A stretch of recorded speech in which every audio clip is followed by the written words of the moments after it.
Feed me more. Wrestling born in an Asian. This show's over because it's different. You know what I mean? And now it's time for a conversation with the big guy, pal.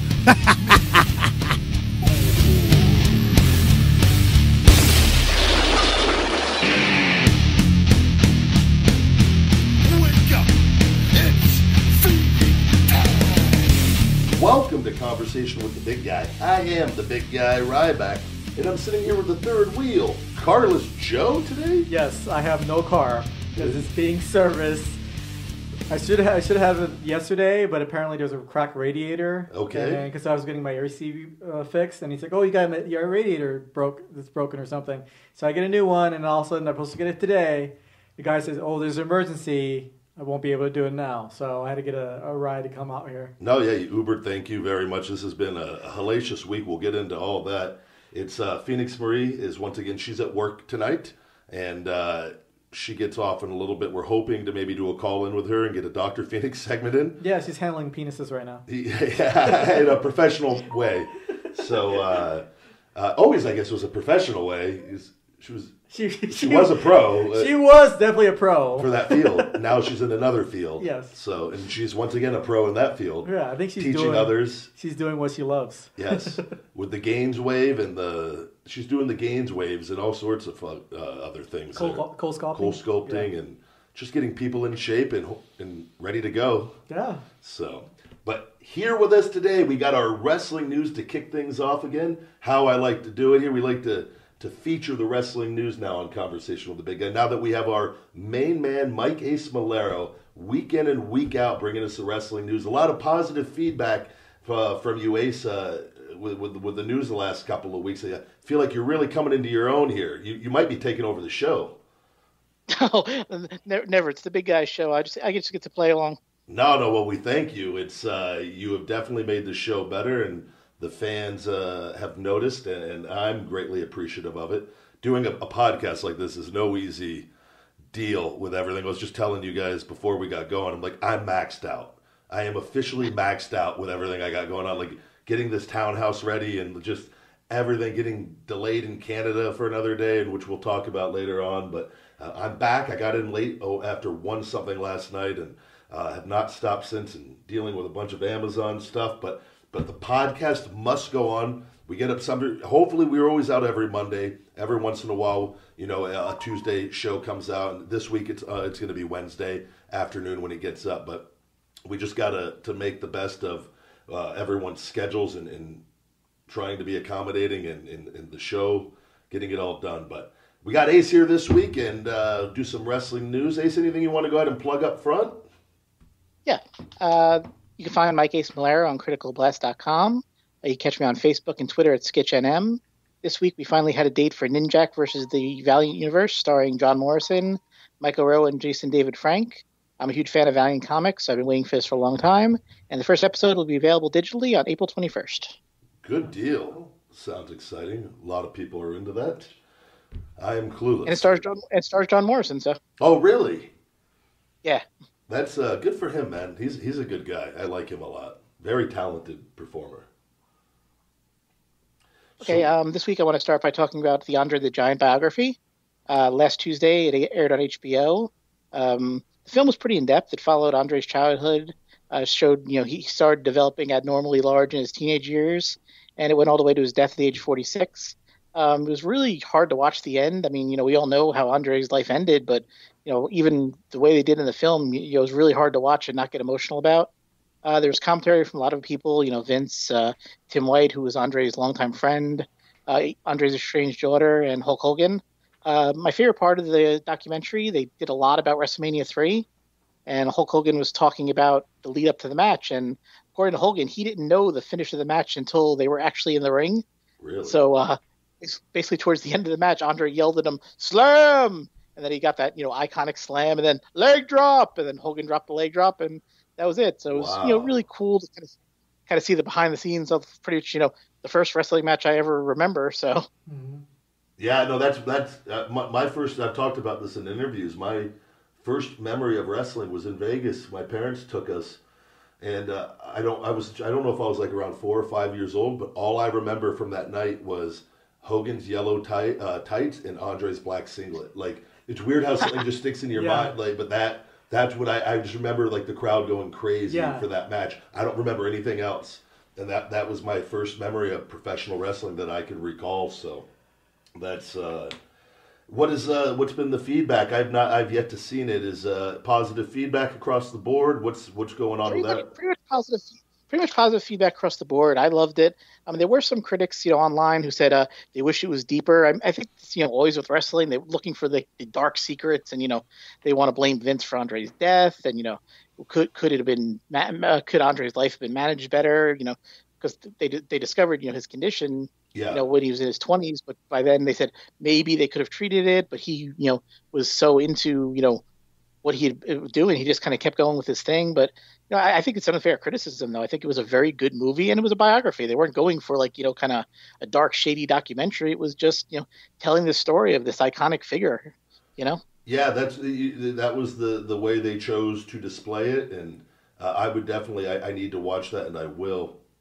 I think where I just was in Moncton, Canada, where I did a signing for a car show out there. The people that brought me out were huge wrestling fans, and it's always cool to get to go to places like these because they actually were telling me that out there in Moncton, it used to have Atlantic Grand Prix Wrestling, I believe was the name of it, but Andre was wrestling out there in his very early years, and wow. the guy was even saying, I don't know how well what he knew of the situation, but he was just, I believe he saw the HBO documentary, and he was just saying, he goes, Andre had a very, very tough upbringing and tough life. And and I think, and again, though, for them, they didn't, I'm sure that, I know there were some people saying that Andre, isn't it one of the things amongst, I guess, I don't know, performers of that era, is there ever, saying he wasn't a good person? Have you heard things of that nature about him? What people say about Andre was that, he was very controlling of his spot. Okay. So if you came, he basically chased John Studd out of the WWF because, he was another big guy. I mean, that's what they always said. He was, if he didn't like you, he would beat the crap out of you in the ring, and there was not much you could do about it. Supposedly Bad News Brown had an issue with him, and just Andre beat the crap out of him in the ring, and like I said, somebody that large, there's not much you can do if he wants to manhandle you.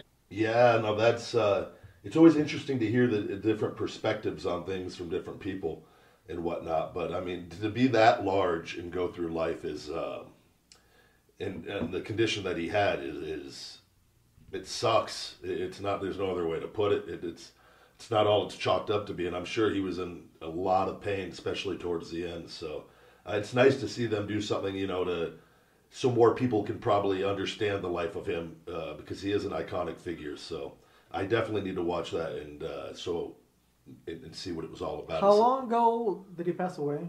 Was it back in the 90s? I'm not... really early 90s, I believe, or mid-90s, something like that. I actually didn't get the date. It's interesting how... Wait, you're the tech guy, isn't you?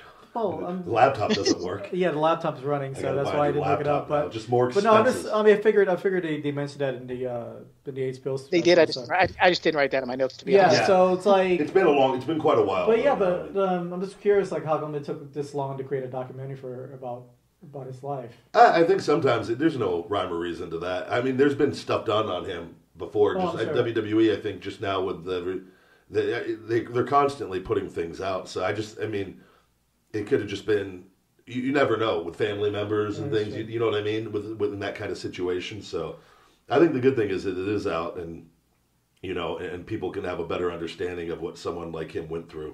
And again, it's not all, it's chalked up to be sometimes and whatnot. But it sounds like there's some cool behind the scenes stories in it. And I'm looking forward to checking that out. Yeah, I mean, they talked to everyone. Like Pat Patterson did the whole segment. Not Jimmy Hart. I can't remember. There was a couple really cool guys you don't see doing a lot of things. Did it? They talked to Dave Meltzer a little bit. It was really worth watching though. Okay, good deal. What else we got going on? All right. Last week was the Raw after WrestleMania, which at this point's kind of become a bit of a big show on its own. There was a lot of debuts last week. Bobby Lashley finally debuted. Ember Moon, No Way Jose, The Authors of Pain. We also got Iconic, which is the two ladies from NXT, Peyton Royce and Billie Kay. Yep. But apparently, because of a trademarking issue, they now changed their name to Iconic, which is like the dumbest looking thing I've ever seen in my life. They attacked Charlotte. Iconic. IICONIC. Oh, wow. That's kind of like Core when Core did the two R's. But, Yep. Oh, boy. But they debuted attacking Charlotte, which allowed Carmella to cash in her Money in the Bank, and she's a new women's champion. The one thing I have a question is it makes sense to debut all this new talent at once? It feels like a lot of these guys are going to get lost in the shuffle. Like, already people like No Way Jose, they're saying it's a ripoff of Adam Rose. I mean, I actually like No Way Jose. I think he's really entertaining. Yep. And, the Authors of Pain, dropping Paul Ellering. I mean, I guarantee Paul Ellering didn't want to do the travel, but, those guys really need someone to talk for them. I mean, they're really, really green. Yeah, I don't know. That's one of those. I did see I saw a couple of the debuts, and congratulations to everybody, because that's what they're working for, is to get that chance to get up there and make some money doing that on a bigger stage. And it's you're exactly right. It's extremely difficult. But when they have a directive, after they try to get these, they need to get people out of NXT, and the roster turnover rate hasn't been what it used to be. As far as it used to be, like and it's still, I mean, they still turn guys over where the roster changes throughout the years, but it's been a lot of the same people there for a while now. And they sometimes, they'll throw a group of guys up, they'll get them up there, and it's a gamble. You don't know who's going to do what, and then you rely on the booking, and a lot of times too with people out of NXT, what works down there doesn't always work on TV. We've seen that be the case at times, but again, a lot of that is too if you're in that inner group of people that they're trying to get something out of. But like in the case of No Way Jose, it definitely, when I saw that, it reminds me a lot of the Adam Rose thing and whatnot. But that's something now. That's not a reason not to give that a chance. They might do that for 6 months, and he could become insanely popular if he's used. Adam Rose was used well for I don't know how many months it was and whatnot, and you just don't know how anything's going to go and whatnot, and a lot of the times it's just a way to get people up there, get more bodies up there, and the only thing that kind of sorts it out is time. And guys go down with injuries and whatnot. Ember Moon, it's good to get another woman in the women's division. I do work her back. I'm telling you, I can't stress this enough. I wish she would change her finish. And that is the flipping stunner. Yeah, her back, and not to say her back is going to end up like mine, but that backpack stunner deal destroyed my back, and and I'm still paying the price, and I'm still not out of that hole. I'm way better than I was, but she's jumping off the top rope and coming down with all that force. And I saw an interview or something with her. She said something about she's reckless with her body or something of that nature, where and it was just like, you don't want the back issue later on. Your career can get cut short because of that. I was extremely lucky, and I didn't know any better, and it was just, there's a way to do this and not hurt yourself. And ass bumps are the one thing that will destroy a wrestler's back quicker than anything. Your disc can only take so much. Bumping and everything, the energy is dispersed evenly throughout your body.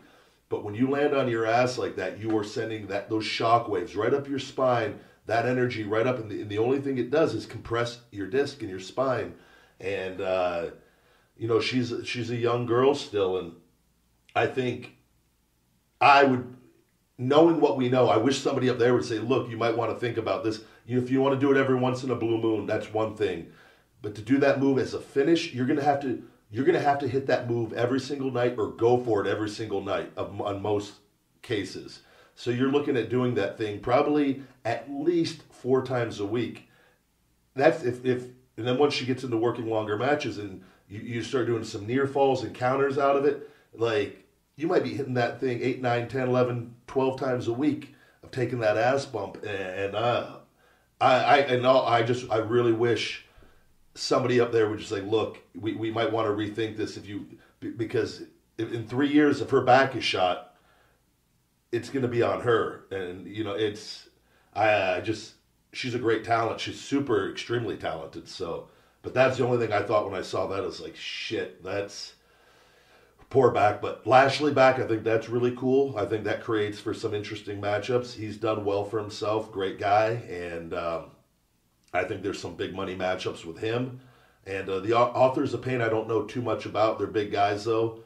And again, tag division, you can kind of, you don't necessarily need a manager. They can work on that with them up there, live events, giving them promos, keeping it short and sweet. And they're big, destructive, guys that look extremely destructive and of that nature. So they don't necessarily need to say a lot up front. But it's all, you just got to get them up there, get them going, see the way things pan out, what opportunities open themselves up, what opportunities they're allowed to have. And again, they have so much content and shows, and they want as many bodies available as possible. So again, a lot of guys, you do get lost in the shuffle. That is part of the game, as they call it up there, and not getting lost in the shuffle. And you don't always have any say over it. And but they're there now, so they're going to make more money than they were down in NXT. So that's the main thing. Speaking of Ember Moon, Paige had announced her retirement last week. It was kind of weird because she debuted literally 4 years ago, the night after WrestleMania in New Orleans, and she announced her retirement. 4 years later, night after WrestleMania in New Orleans, they did announce she'll be taking over as the SmackDown GM. Okay. It's just heartbreaking. She's 25 years old. I mean, she got her start pretty young. I mean, she came up to WF at 21 years old. Yeah. Paige, Emma, Summer Rae, they were really the start of the WWE. That push for women's wrestling during NXT, and I don't think they ever really get that credit they deserve. And I hope she does well as the GM. I'd like to see her around for a while. Yeah, definitely. It's an unfortunate thing. I think speaking of the women, the women have been great for as long as wrestling has been around. It's true, and it's all been a lot of how they were featured or what they were, how much time they were given. That has changed. That is the only thing, and that was on WWE's end. The talent's always been there. I always and these girls are all amazing and as great as ever now. But there's been back when I was in developmental and with girls like Beth Phoenix and Mickie James, like all those girls can go. They were all extremely talented, and it was just that it was a different system back then.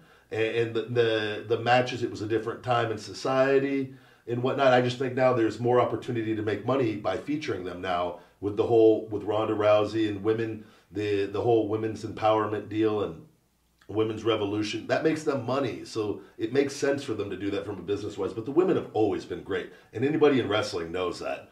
But it's good that they're now being featured in that. They're setting the bar at a different level now of what is expected from women's wrestlers. So that's good. And it's unfortunate with Paige. But that again, and she wasn't reckless or like today's, like the wrestling style, you often hear people, it's much more reckless today, and the bumps, and I've said, like, we're replacing one bump with 10 bumps now, and I don't agree with that and whatnot. And I think as time goes on, we're going to see more people. You look at all the old timers and how bad their bodies are and how they worked. How do you think guys are going to be in 15, 20 years working the way that they are now? It puts, this business eats your body alive with the travel and airplanes and sitting and having to be cold and go perform and do different things. And, even though it's physical entertainment, you got to really pick people up at times. You really got to do things. You really land, and your body gets rocked every single night, and your back shifts, and it really, really is an extremely tough lifestyle. Do you think there's like too much wrestling that should be cut back just to at least give your body a rest? Well, that's what I said. Why I enjoy my schedule the way that it is now is I have control. And again, I'm facing the health circumstances that I was, and we've talked about that. But and if I wasn't, it might be a little different situation. But doing wrestling 4 or 5 nights a week, the human body's not meant to do that. For sure. And it can only handle that for so long. A lot of guys, and there's rare guys that have parlayed long careers out of that, but they've had injuries in there. And if you do this for any significant period of time, you typically come across some major injuries as it goes on. But oftentimes it's when you get older in life is when these things really hit you. And, I just saw Farouk, Ron Simmons, such a good guy, at WrestleCon, and he was right next to me, and he was talking to me about the stem cells and how he was glad that I caught this when I did, because he's had his back fused, and he can't wrestle anymore. And he said it takes the pain away, but he goes, you're never the same, and he can't move like he used to, and whatnot. He's aging and getting older and whatnot. And I was like, I don't want to be like that. I don't want to, if I can control it. But this is what this business, wrestling in general, it is the toughest job from the standpoint. It's not like when you go out there and fight, you do 1 or 2 fights a year, maybe 3 every once in a while and whatnot. But it's night in and night out, going out there and voluntarily destroying your body.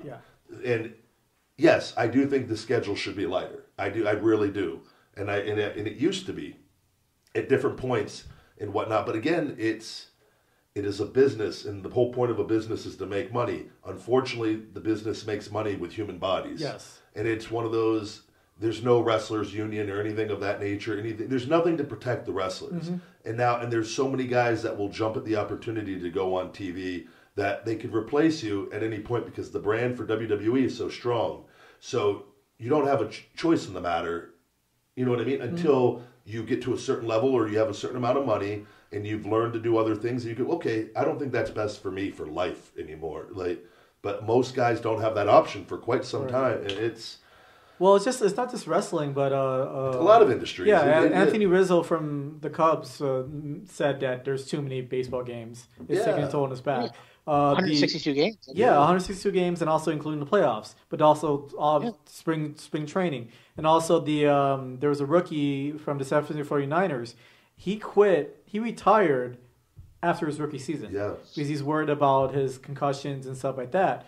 So, but it's just like a lot of, I think a lot more science is detecting a lot of the way we've lived life. The way we've lived life, because back in the 80s and 90s, you just if you're getting concussion, like in Little League, whatever, is just rub some dirt on it and you get back in it.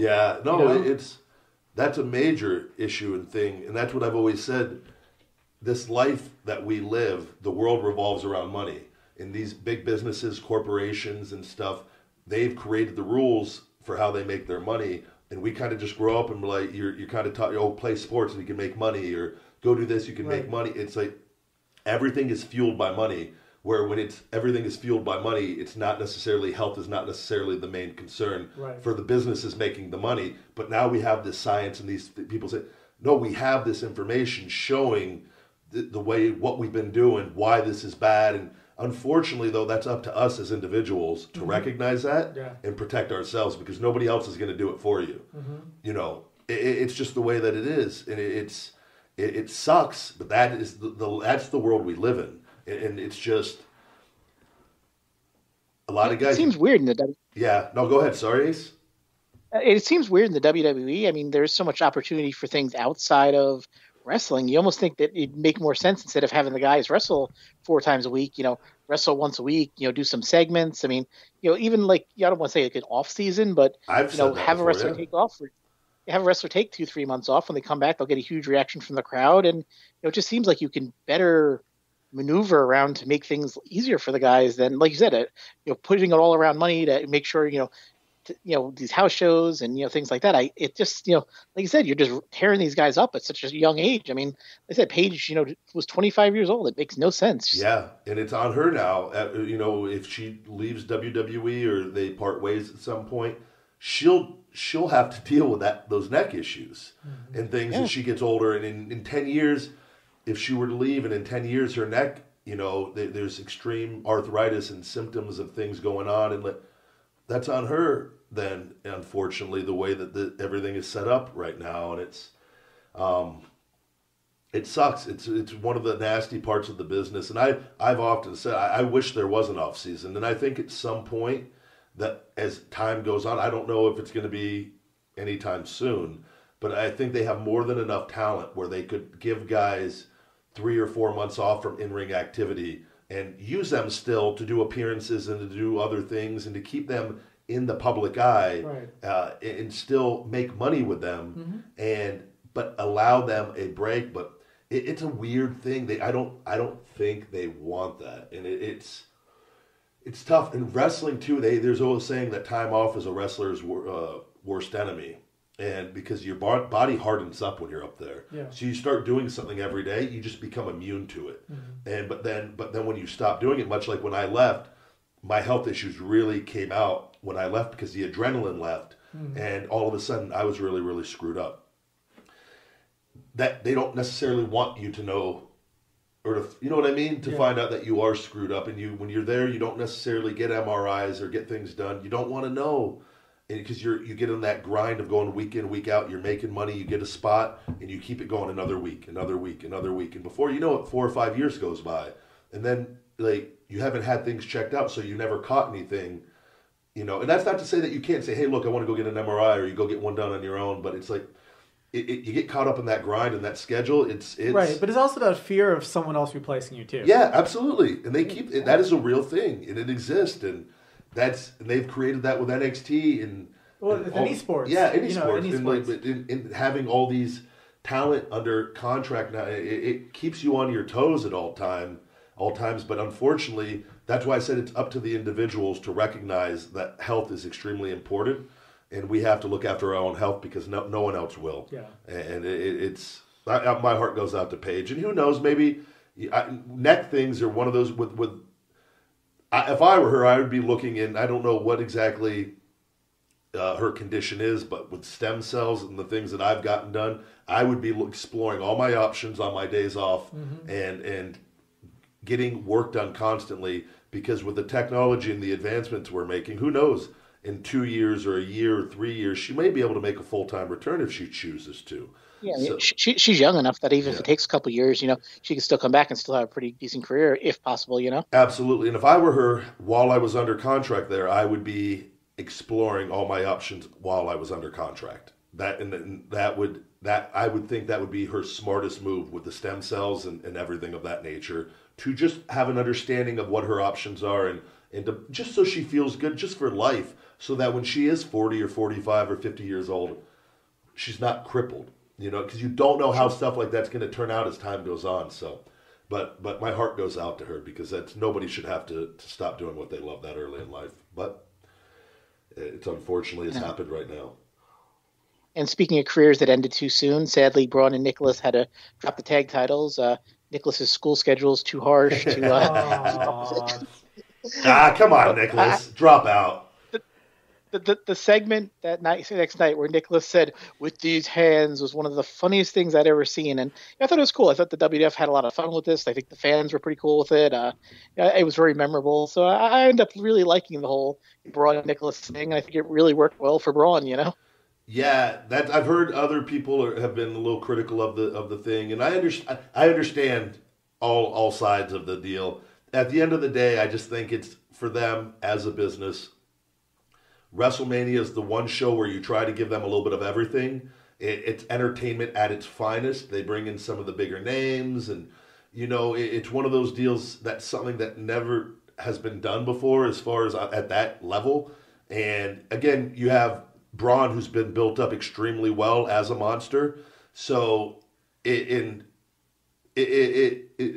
heard people, you know, in defense of Cesaro and Sheamus and whatnot, but again, it is entertainment at the end of the day. They publicly admit that, and I just go back. The crowd seemed to be really into it for the moment. Like, and again, that's what you're doing. You're playing to everyone at home too, but the crowd, if the crowd was having that good of a time with it, chances are families were at home too. And you know, you have your AJ and Nakamura match for the wrestling purist. You have a little bit of everything on the show, so it was a feel good moment. That's all that it was meant to be.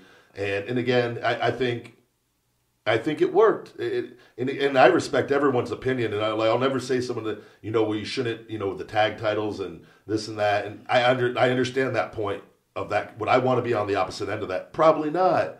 But again, you're also out there in it's entertainment, and you're creating a moment. And you know, at the end of the day, it's everybody knows it is entertainment, and it creates a memorable moment. So, and those guys are such great workers and wrestlers, Cesaro and Sheamus, that they can get back on track. You know what I mean? Right on. Yeah. So I think also 7 hours of drinking probably really got the crowd going. It's like, oh my God, wait, where's my beer? Yeah. It's like, wait, there's a kid down there. Why is a kid down there? Hey, Jack, you bring your boots, kid? All the little wrestling kids in wrestling school train. Yeah. How many wrestling school business is probably booming right now yeah. after WrestleMania? People Then throwing again, the their kid kids. didn't wrestle at all. He Honey, just Jack's there. only 6 years old. I don't give a shit, honey. Did you watch WrestleMania? He needs to be ready.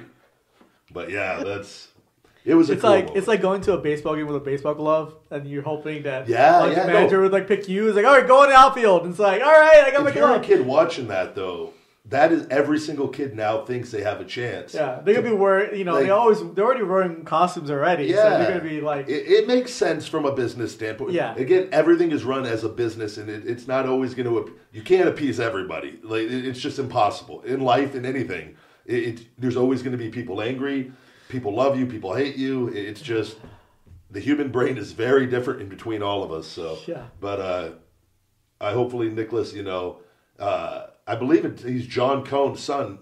I probably met Nicholas many times, and I love John Cone's a great guy.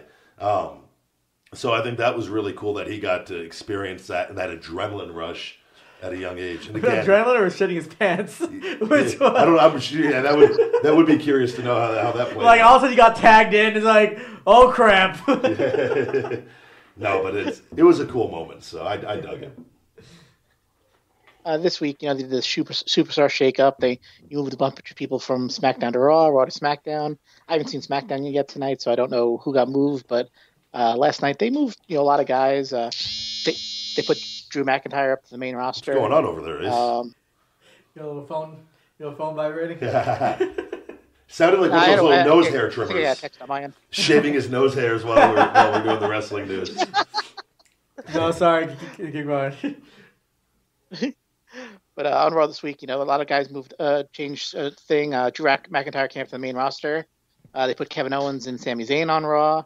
But my favorite part was they moved Miz to SmackDown, and Daniel Bryan immediately tweeted, "How long do I have to wait to punch him in the face?" I think the feud between Miz and Daniel Bryan has been awesome since literally day one of NXT. Yep. So I think they're going to build that, and they'll probably have a hell of a match at SummerSlam. So, and I think it's just cool because they're perfect opponents. You got the hardworking indie fan darling, and the character of the reality show smug douchebag, and I think it's just the perfect pairing, and it always has been. So it has from day one from NXT. As soon as I remember NXT season 1, and I saw that pairing and how they were doing it, I was just like, it's magic. That's one of those things that Miz has always been extremely talented. Dan's always been extremely talented, and they.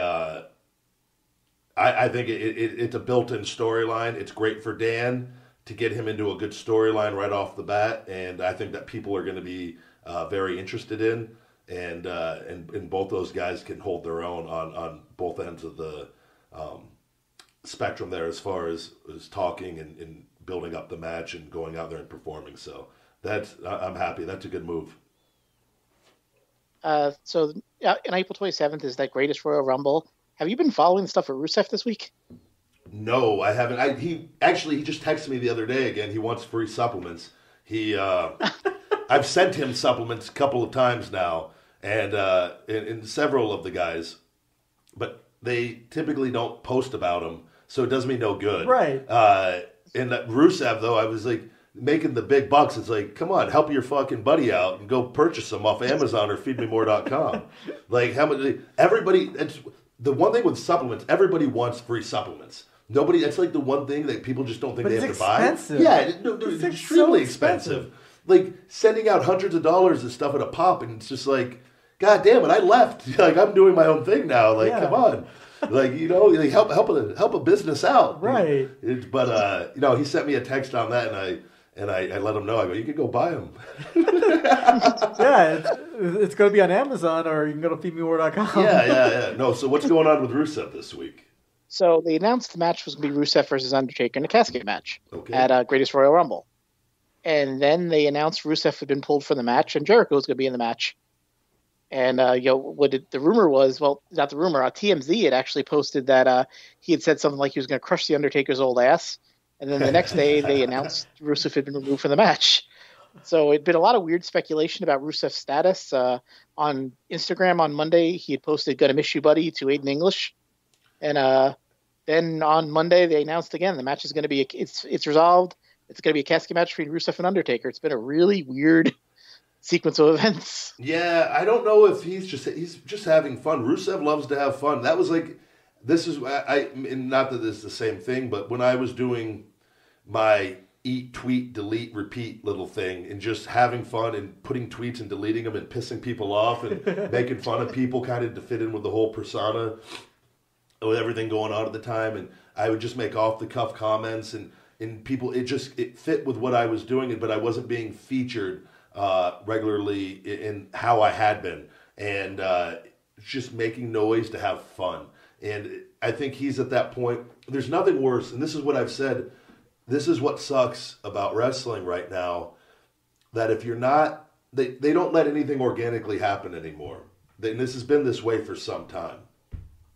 That Rusev has organically gotten over. And the reason why he's gotten over is from being on Total Divas and from doing his social media stuff where people have actually seen his real personality outside of the character that he just played on TV. But he already had that TV and character persona established, and he had that TV fame. So then when he has shown them who Rusev really is in real life, he's a great fucking guy. He's one of my favorite people, which I've said.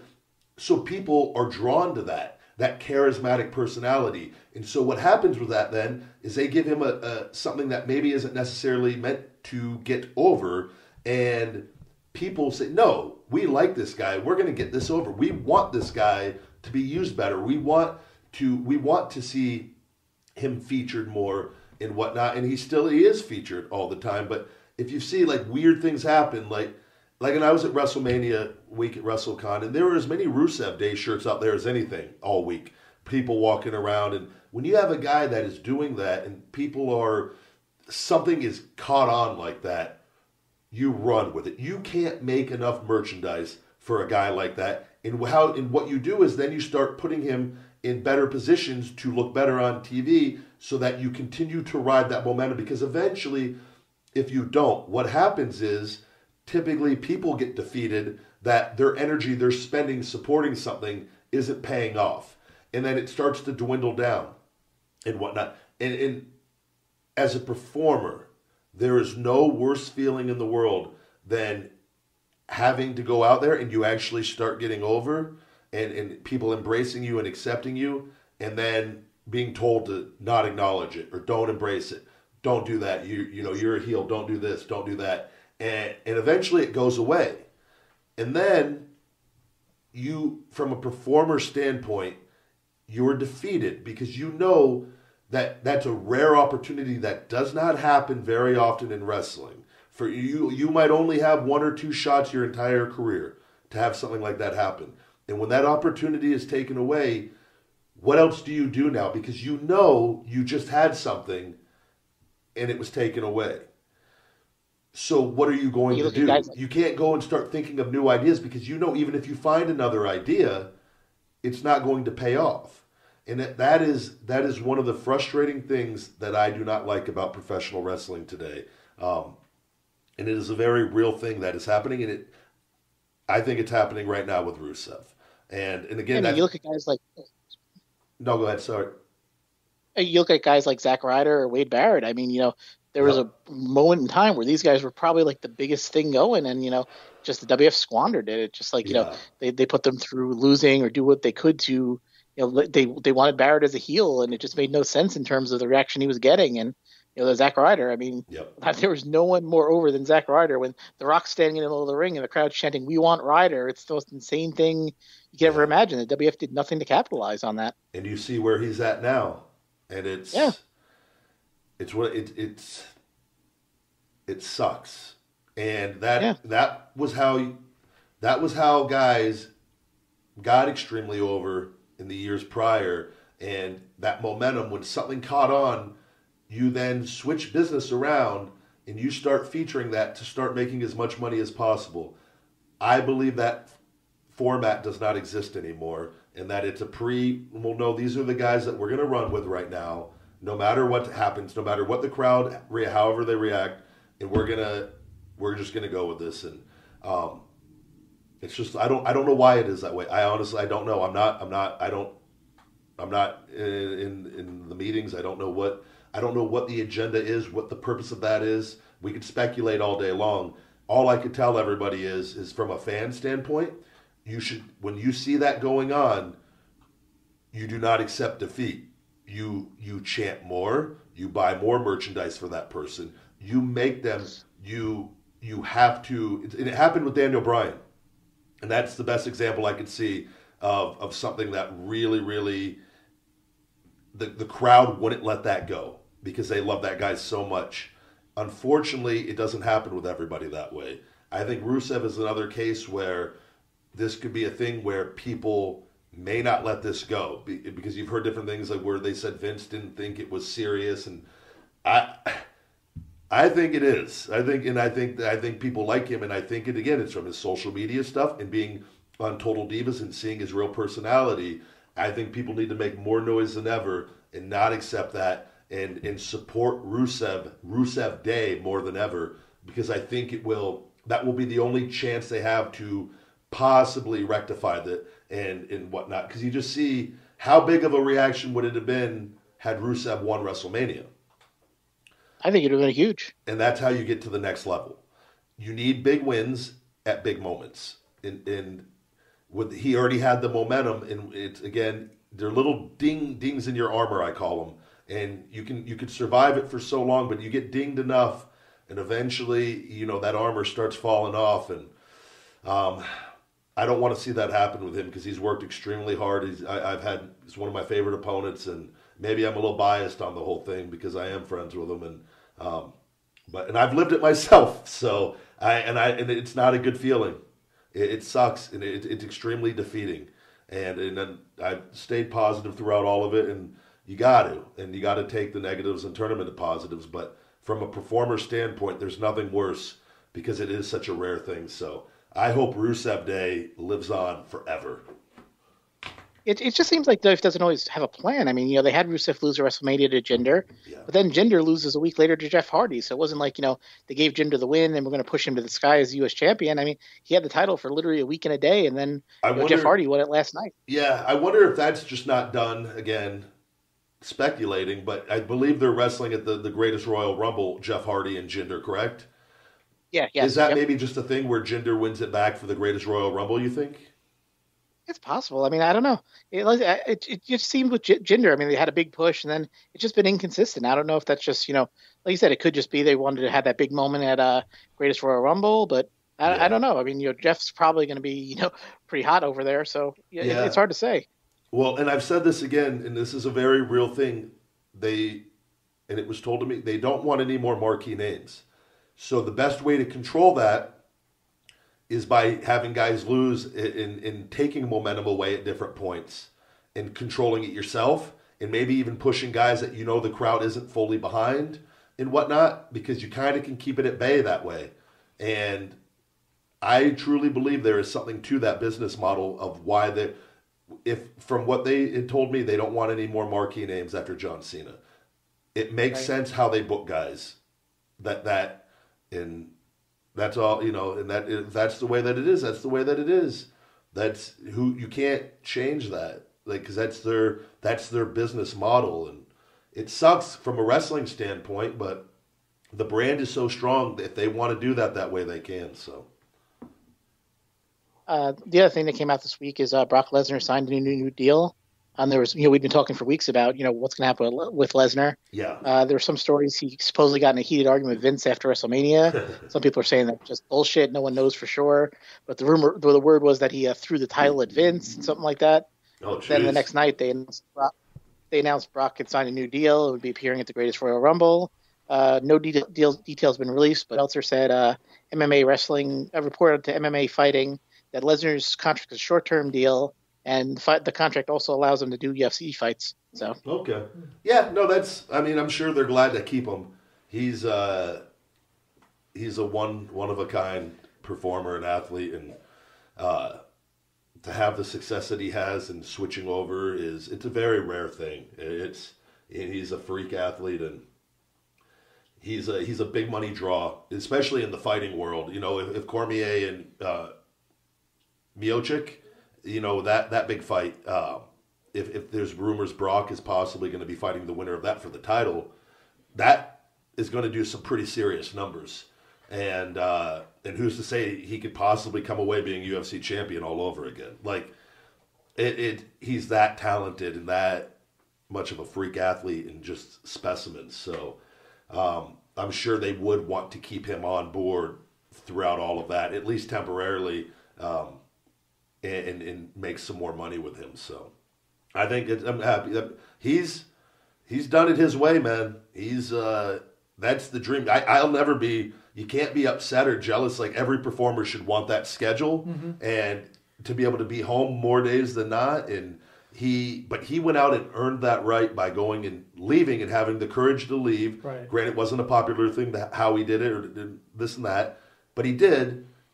And then he went and found all new success somewhere else and was able to come back on his own terms. I think that is truly inspirational from a performer standpoint. And again, I went left and doing it my way of trying doing different things that apply to my life and my circumstances I'm in right now and whatnot. And I think, I get a lot of inspiration out of that. So I'm happy for him. Well, he went from I'm sorry, but he went from something where it's somewhat controlled environment to an unpredictable environment. Yeah, an unpredictable, but where he had more control over it, and he went out and he fucking took control. Right. And he became UFC heavyweight champion. Yeah, this is crazy. Beating Randy Couture, just it's incredible. The story is incredible, and you can't get upset at a guy for wanting to work his own schedule. Mm-hmm. You can't. You got to look at that as, you got to get inspiration from that. That, to me, that's how I choose to look at it. So, got a little. I mean, it makes sense for the. Sorry, it makes sense for the WWE. No, it makes sense for the WWE too. I mean, you know, bringing Brock the way they did. I mean, Brock's big money for them. Absolutely. Having him as an attraction you bring in, you know, just a handful of times, it makes people want to pay to see him.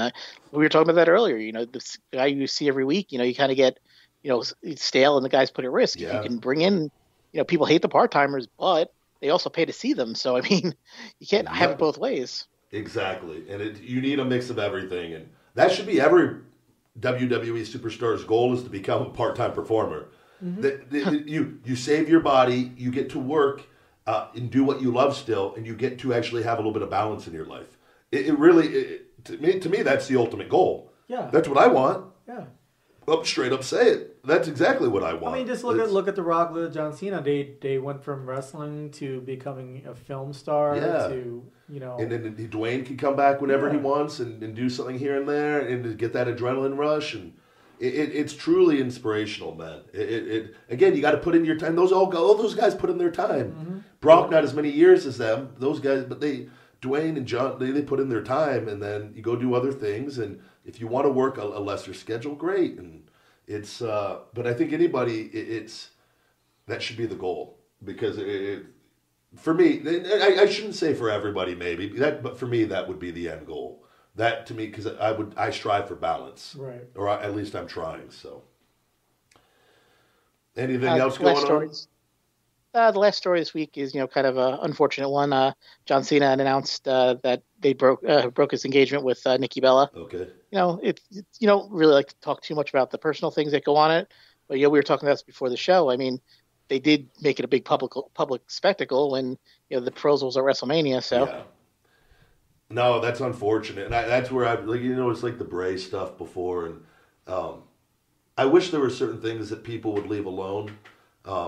Again, though, when you're dealing with clickbait stuff and people getting clicks for money and and all that, they will post about the things. And I'm sure a lot of people, their relationship was public. They're both wrestlers.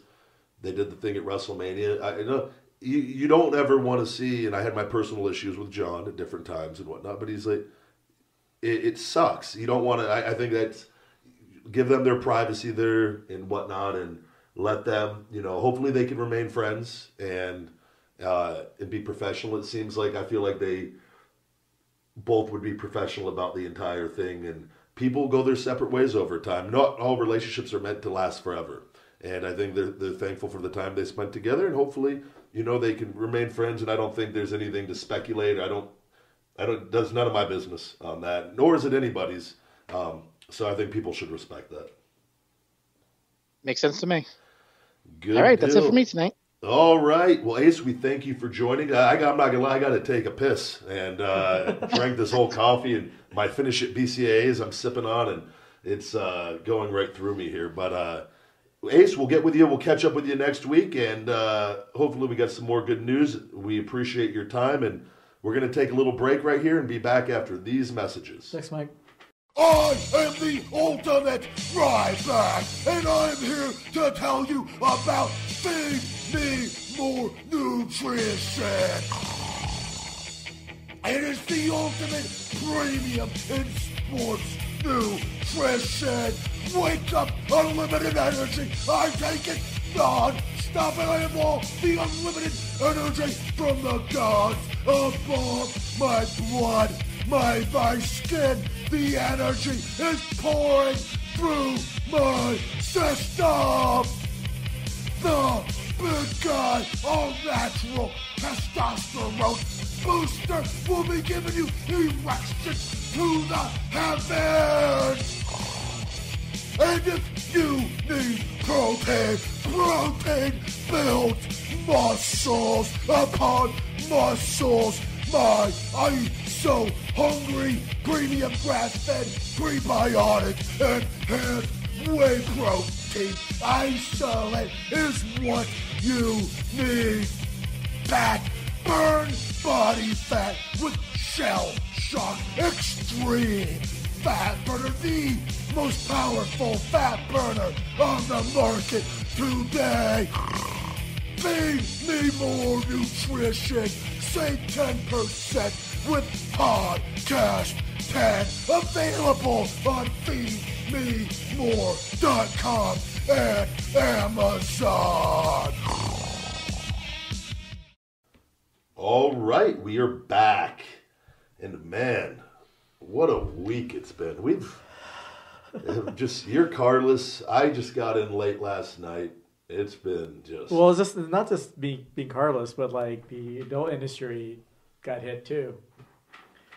Wait, what happened? So I was actually shooting last week. Me and Alexis Fox were shooting for a scene, and then when we were about to do the scene, we got a freaking text message like, "Hey, there's a production hold." So what people don't know is a lot of the performers actually get tested every 14 days. They're testing for gonorrhea, HIV, chlamydia, all these tests. So they get tested every 14 days. So obviously, if you contract something, they'll notify you. Okay. When somebody contracts HIV, the whole production, any company that produces adult content has to shut down.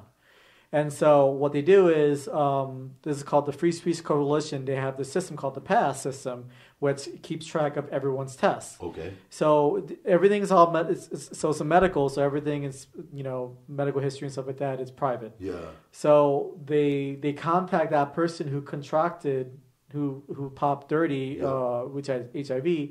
They ask them to go retest to make sure, false positive. Yeah. And so if the guy tested positive, then they would have to contact all the people that he worked with to see if they contracted it. So they put a production hold on Thursday of last week. And so they initially said that they're going to go back, they're going to release a hold on Monday, but for some reason they can't contact the first contact people. Okay. So they pushed it back until Wednesday, which is tomorrow. Yeah. And then once that happens, then once they can't get a hold of anybody, then they're going to have everyone in the adult industry to retest. Yeah. That sounds it's nightmare. It's not cheap because it's not at all. It's normally $170 to get retested. There's a lot of performers out there. Yeah, a lot of performers out there. And so, I know that's scary. I know porn is not the best, it's a topic, but, like people say it's like, oh, you're going to get, diseases and stuff like that. But, dude, we get tested, every 14 days. Yeah. And so... I mean, it could be anywhere. Yeah, it could be anywhere. But just imagine, like, you know, if you're going on a date with a girl and you say you have unproductive sex with that person, you don't know when that person got tested. So it's unfortunate. That's one of those things we turn a blind eye to sometimes. For sure. It's just like you don't want to. It's unfortunate, but it's for our safety and stuff like that. But I mean, it just sucks as a couple scenes that I was supposed to work on got canceled. Yeah. So it's money, but is money. Everything's run by money, but in this industry, in the adult industry, health is number one. Yeah. It has to be when as soon as it's good that they have that system in place. Yeah. For when something like that. Well, I mean, the question is, like, like I know, like in boxing or in wrestling, anything to do with bodily fluids. Is there like any testing? Like you get blood work done there regularly. There? Yeah, they test for all that. Like I don't know if it's the blood work's at least twice a year. It could have increased, but from what I recall, I believe it was a couple times a year for actual blood work. Okay. Where they would test everything, and just so you know what everything. That's good. It's it's a scary thing. That's. I can't even imagine. Do they know who the performer is? They don't know. I mean, they want to keep it private. Yeah. But from what they said, that this guy doesn't really shoot it off, or this person. I'm not saying guy, but this person. Doesn't shoot that often, but he shoot a lot of independent stuff. Okay. And so they're trying to contact all the people who did independent stuff with that guy. Yeah. Or that person. Well, hopefully, it didn't. Didn't spread to a large group. So, but it is what it is. But yeah. So, how was your trip to Canada? Oh man, great trip! I got to go to Moncton, Canada, which I mentioned earlier. Where is that? It's in Canada. I don't. Canada's very large. Is there? Fucking Google it. I don't know. I googled it. I didn't even. I had to fly into Toronto first. Okay. I want to say it's between 700 and 800 miles away from Toronto. Oh my god! So I don't know. It's like, so did you have to go to Toronto and drive up there? No. They then you had a good connection. Okay. Yeah, and left the night. It was 93 degrees when I flew out of here in Vegas, and I get there. It's just like snow all over the ground, and it's cold. It wasn't that cold, but I mean, it was nice. Did you bring your winter coat? I bring a sweater. Okay. I bring a couple sweaters. Yeah. For you. I've forgotten them before on some of those, but it's you're fine. Yeah. And but I got to go to this car show out there, and that they hold in Moncton, Canada. It was actually they're building a brand new arena for WWE out there, because WWE used to go there all the time. Okay. They haven't been out there, but from what people told me, it's been between maybe 10 and 15 years. Wow. But I know there were people that we used to see Rock and Stone Cold here. And okay. So it wasn't all terribly long ago, but that's a bit of time still. And then they quit running there. Probably the venue, it was an arena that the car show was in. And it held a decent amount of people, but compared to other arenas, it probably didn't hold as many. Uh-huh. So, but again, it's Moncton, Canada, so I don't know how big of I'm sure they sold that place out every time they were there. That's right. I'm sure it could be like a wrestling town. That's why it used to be there. No, and there was a great turnout the first day there. They're building a brand new arena, beautiful. So WWE will probably I believe they said they are running there again. So one of the guys that was in the know of all that. But, okay. It was a 2-day deal for 3 signings, 2 on Saturday, 1 on Sunday.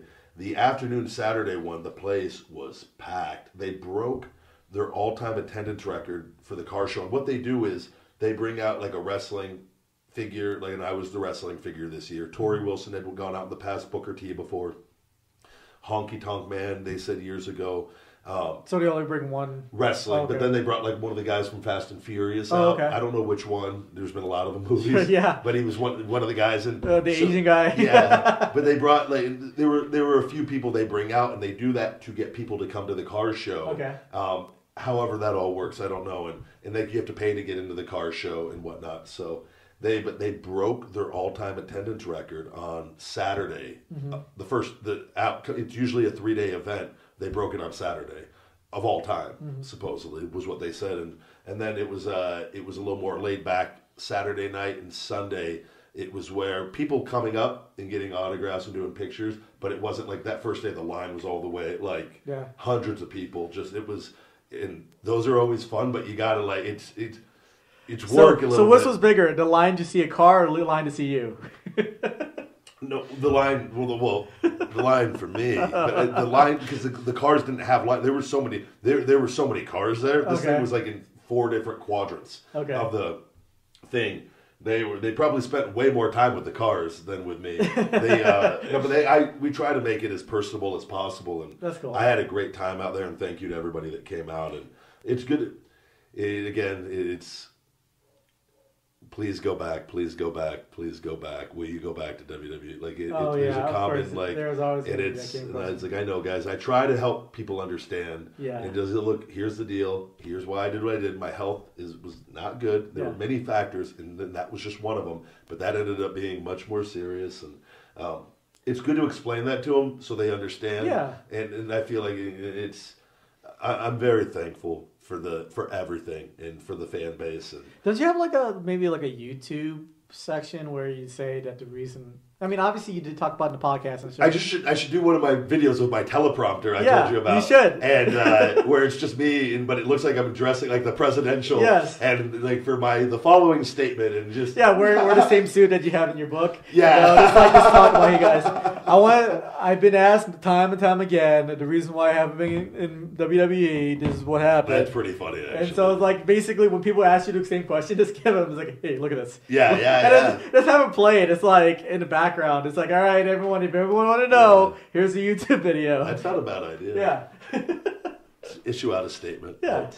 But again, you still get the question. Yeah, of course. Not everyone looks at all that stuff. Right. So no, but it was a great week. Unfortunately, I was supposed to come home Sunday night, and at the signing, I had to bring my stuff with me, and I was supposed to go straight from the signing right to the airport and fly from Moncton to Toronto, and then Toronto to home. Get in here like at 10:35 at night. Right.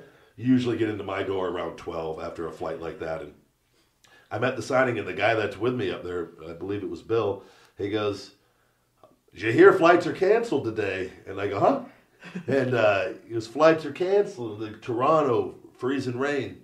And I go, "Wait, what?" So signing autographs. And I'm trying to pull up my phone, but it was with Air Canada, and I don't have an account with them. Okay. So then they got the promoter, the guy the owner of the car deal that brought me out, Joe, hell of a guy, great guy, and they started working on it. But Air Canada shut down their lines because there were so many cancellations. So rather than deal with the problem, they did, fuck it. And so you couldn't even reschedule a flight. Oh my God. So I go, okay, let's just make the best of this. I'm not getting out of here. I'm in Moncton, Canada right now. Right.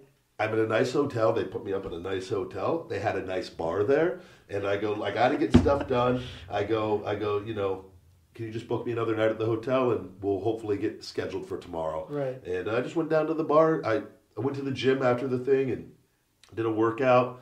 Then went down to the bar and had a nice dinner and had some beers and just said, fuck it, you know. And I did some work on my phone, but I needed this stuff, a lot of stuff I have to be home for. Yeah. But man, it was, which I just say, it's like, I wrote about it in my weekly message this week on my website. Life is just all about adjusting and readjusting. Yeah. And I've tried as I've gotten older to learn not to get, I probably in the past would have been extremely angry, but what am I going to get angry about? I can't do anything about it.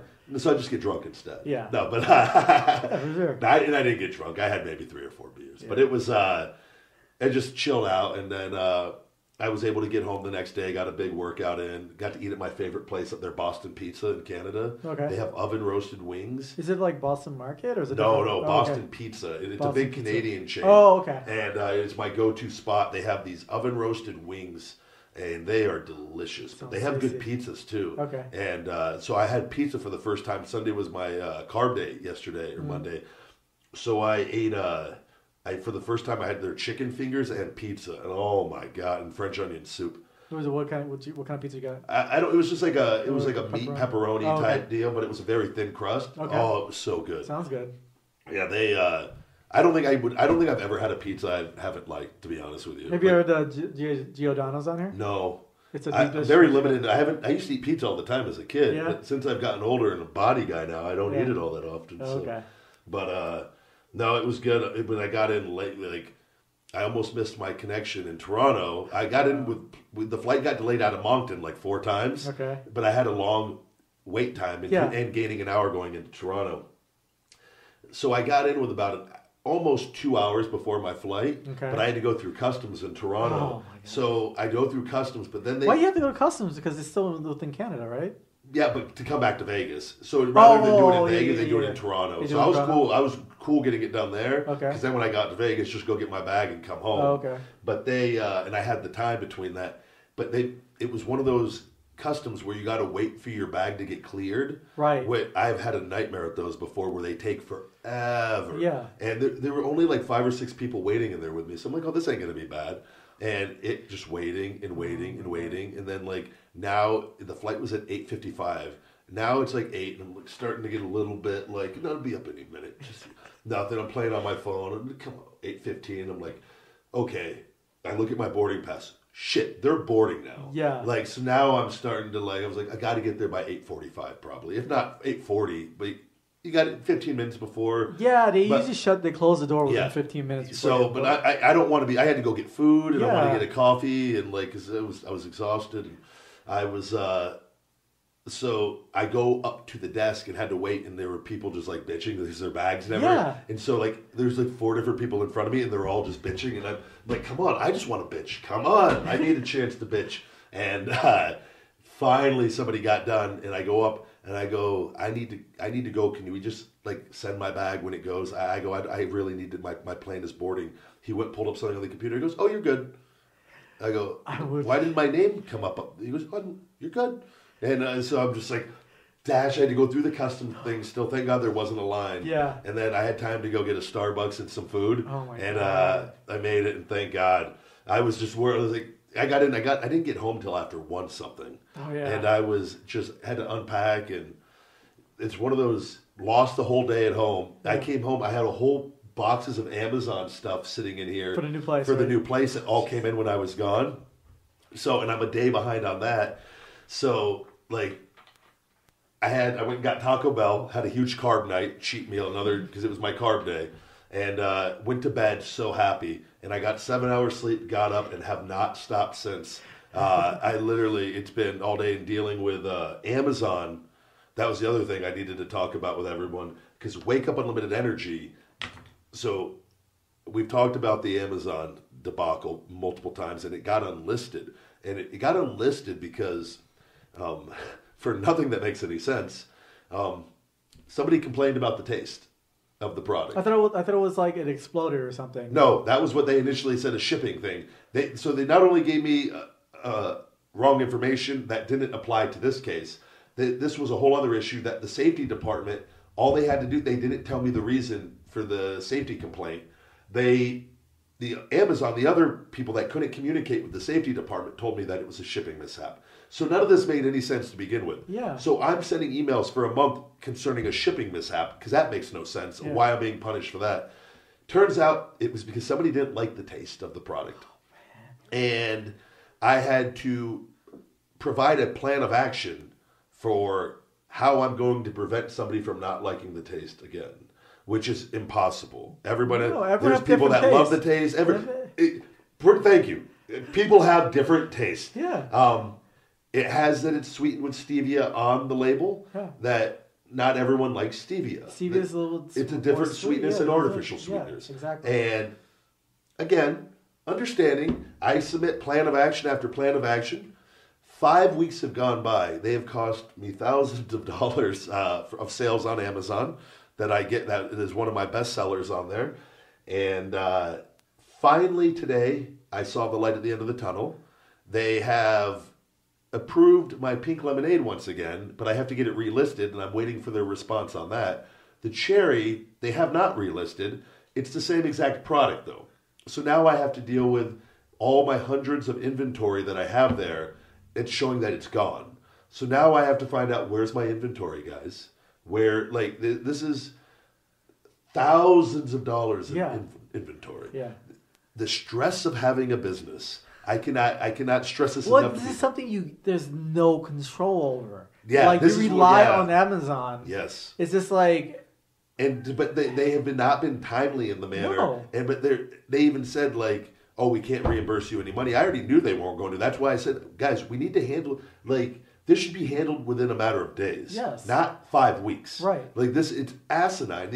And over the reasoning that we are. But my favorite part of this was Barath over, I don't know if he's in India or Barath, a representative for the safety department of Amazon, reached out after I submitted my plan of action on one of the times and literally goes, these products will never be sold on Amazon again. Jeff Bezos saw your plan of action and has forbidden the sale of Wake Up Unlimited Energy on Amazon. And I just think to myself, fuck you, Barath. There's no goddamn way that you're talking to Jeff Bezos right now. Barath answering customer service. Jeff wanted, he even put in the email, Jeff wanted me to notify you. So I could already tell, and I was like, the plan, there was nothing in the email. The email wasn't like, fuck you guys. The emails are professional emails because I'm doing business with them. So I'm like, wait, what the hell warranted this response? And then the best thing is after that, now they're going to be sold there again. It made no sense. They were allowing another seller to sell the product still, but the owner of the company can't sell the product because somebody didn't like the taste of stevia. Yeah. So this is the stuff I deal with all these hours of phone calls. And I was dealing with that as soon as I got up this morning. I had to start in with that. And I should hopefully tomorrow, by the time this podcast comes out, I'm hoping by the end of this week, both the cherry and the pink lemonade are back up for sale on Amazon. Because in the meantime, just buy it from feedmemore.com, guys. Yeah. It is. Wow. I can't. I told you I'm maxed out with everything going on. It's stuff like that, though. And I was talking to these guys that brought me in for this Canada thing. Mm-hmm. They own their own business and they do several different things. And they're in the race car industry. They build cars. And they were just saying, like, they go, it's the hardest thing about having a business is you just don't show up to work and do your part and leave. You are the business. So now you deal with all these other people that mess up in life and on other things, and it directly affects you. So you have to take control of it. But there's only so much time in the day. And I spread myself thin with all the different little things. You know what I mean? Yeah. They all tie in together, and I love doing it. It's so much fun. But working for yourself is so much different than having a regular job. You have downtime in weird times. Mm-hmm. But you're always doing something. I'll go to take a shit, and I'm doing emails. I'm like, fuck, just relax. For sure. Or like, I'll go sit down. I got to ice my back because I got to get healthy. I'm trying to do this stuff, or I got to go sit in the hot tub, and I'm working and doing phone stuff or answering customer emails and trying to get other things worked out and doing social media stuff. And it's very rewarding, though. I can tell you that. Yeah. But it's a different type of stress. Well, I know how you feel because like the reason why I'm carless because a buddy of mine told me about this guy who's a good mechanic, and he said that he can do my, I mentioned about my AC is going out. Yeah. So I bought the parts, new AC compressor, and so I dropped off. I went to California, and I was taking the megabus. Apparently, the megabus broke down. Ugh. So I drove my car to California. My car has like 230,000 miles. Oh, but it still runs. It still runs great. It's nothing problem. So like the AC wasn't kind of working, but I got the windows down. It wasn't too hot. So, you need that for out here though. Yeah, especially the accessories coming up. You won't be doing this podcast. No, it's like I'm gonna stay inside. I'm gonna Skype in the show from now on. No, so the guy. So I hit him. I hit the guy up. Apparently he doesn't speak English. His son speaks English for him. So I'm going through him through the translator, and it's like discussing it. And so normally, like if you take my car to the dealer to get my AC compressor, it'd be $2,000. Yeah. He was going to charge me $300. So can't beat that. Can't beat that. All right. So I dropped my car off on Sunday. He says it'll be ready Monday in the afternoon. It's like, all right, cool. So right around like noontime, kind of go past. Like, I'm going to give him, maybe because his son is still going to school. Yeah. So it's like, all right, I'll hit him up at 2:30. So I hit him up. It's like, hey, is my car done? Oh, by the way, there's a crack in your radiator.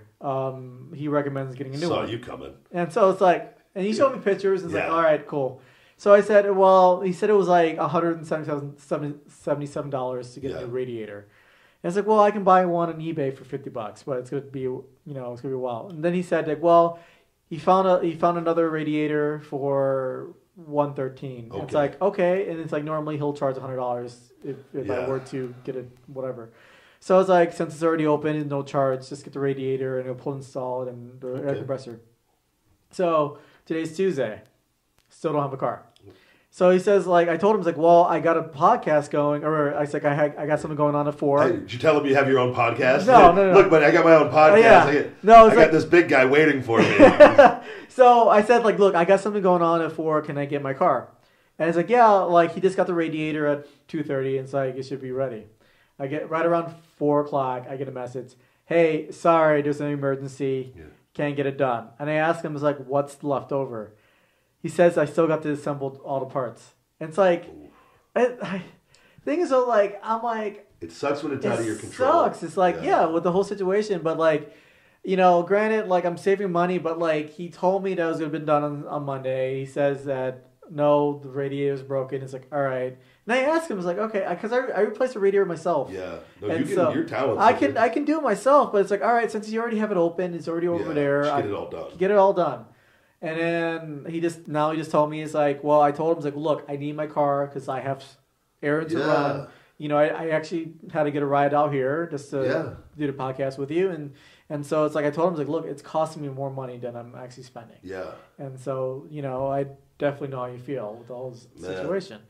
When are you supposed to have it tomorrow? I'm supposed to have it tomorrow. And I told him, look, I need it as soon as possible. And if it doesn't get there, I'm literally going to go there and look at it and say, look, I'm going to do it myself. Yeah. Hopefully you get it tomorrow. Yeah. Like, it's a self-work. Yeah. It's not a good feeling. Oh, and like, things are, I know he's a hardworking dude. You know, his English, he doesn't know how to speak English. He's supporting his family. But when you say you're going to do something, do it. Yeah. You know, that's an unfortunate thing. Yeah. You see that. And I was going to, like, I have other stuff on my car that I will get fixed, but then I'm not coming back to him again. Because he's not reliable. He's not reliable. The cars, that's... Hopefully you get it tomorrow. Yeah, I mean, like, I know about cars. I know how long it takes. Yeah.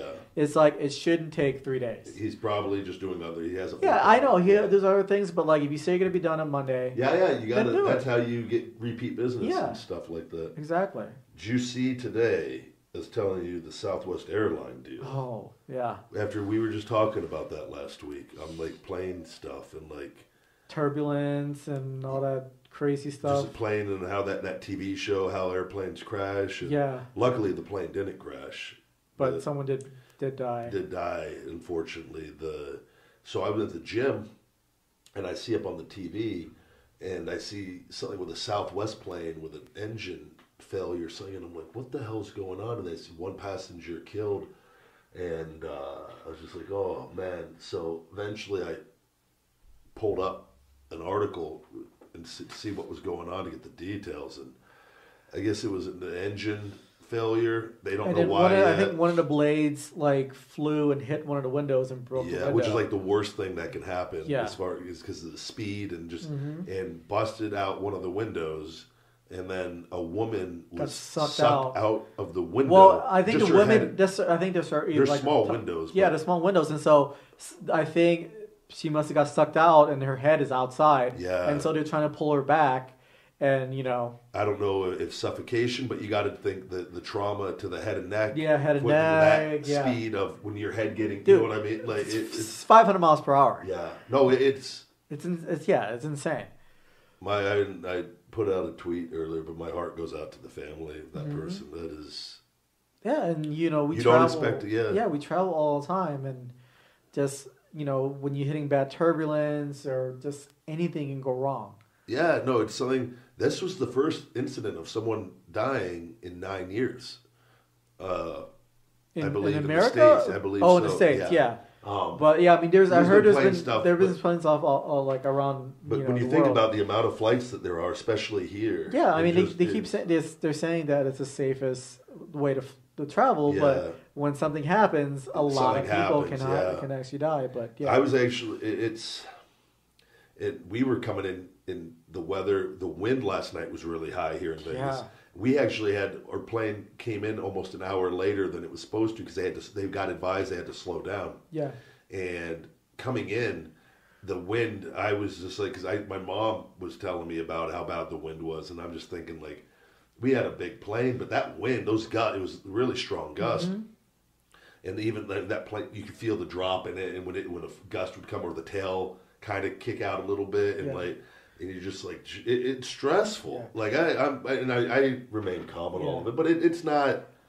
It's stressful nonetheless. But like it's the last thing you think of. You just traveling, and unfortunately, we have not perfected this stuff yet. Well, actually, a couple of days ago, I did see a company. It was a video on Facebook that there's a company that actually invented a laser detecting system that can be on a plane that detects like 10 miles ahead and notifies the pilot that there's a gust of wind or some type of, I forgot the name of it. Or there's movement and stuff like that. And it's like, hey, there's something in front of you. You might want to change course.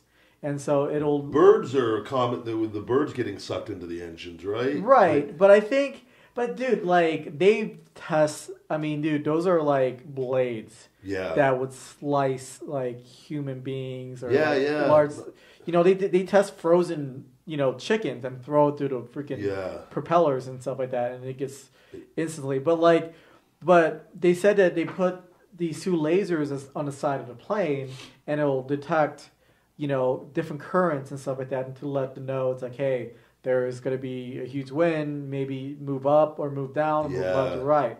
So, I mean, things still in development, but... Over time, hopefully, we continue to... Because obviously, they're much safer now than they were in the past. Yes. But it's But yeah, it's still... It's scary when you think about that. For sure. And, there's, there's been really bad turbulence when people get hurt. Yeah, I can imagine that. And so... But yeah, it's travel, that's the thing about traveling. It's like you gotta think about what, I mean, it's hard. It's hard. You can't really think about what could happen. Yeah, like, no, I mean, because obviously this is why I said, like, I traveling as much as I was before and flying, it was very stressful for me because I don't like flying. I really, and I don't mind, like, I'm fine. I sleep great on the, but I don't. It's one thing if you just go here or there and you go on a trip, you're doing where it's a little maybe more enjoyable.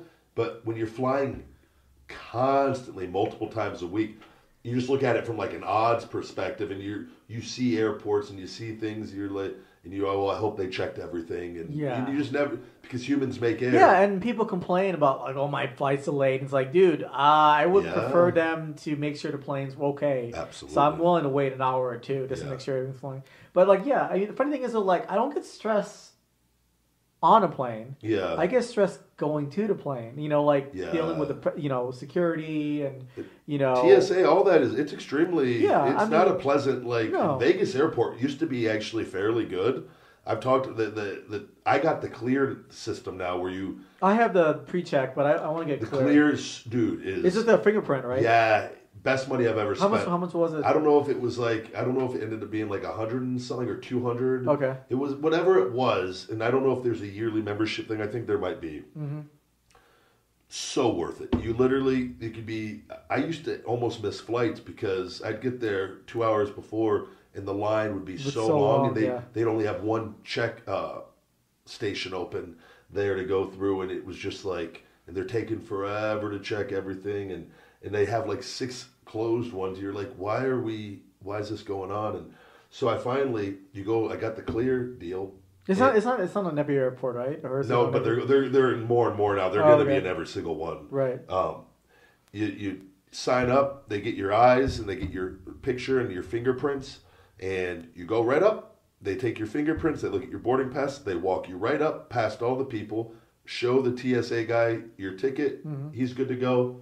You go right on through and get in line to go through security. So you bypass that line of waiting to check your ID. And I advise everyone to Which is crazy because like I got TSA pre-check. Yeah. Which I thought it would be a little bit faster. It's still long. Because everyone went and got pre-check. Yeah. You got to pay the extra and get the clear now. I know. It's like now once you tell people get the clear, now everyone's get the clear. Wait, yeah. What am I doing? Pre-check, everybody. Pre-check all the way. Oh, don't get pre-check. Go on the regular line. Yeah. Just, guys, let's have a balance here, okay? Let's not all go to... If you travel a lot, though, it does benefit you and stuff like that. But I do have the Finish It BCAA is out now. And the branched chain amino acid finally. electrolyte pump matrix. Finally. Oh, my God. And again, I had to get that all stored away, and I got to now create a listing on Amazon and send out hundreds of units. Do you really want to put this on Amazon? Yeah, because they help me tremendously. Yeah? It's a love-hate relationship. I know, but man, it seems like a more of a don't headache. get me wrong. As soon as I get to the level that I'm going to be at, middle fingers are going up. I'll let somebody else deal with them. Yeah. Straight up. I will. Right now, I rely on them heavily. Because I do all my own orders at feedmemore.com. Yeah. So I get up either early in the morning or at night before I go to bed, and I do all my orders. You should have like a personal assistant.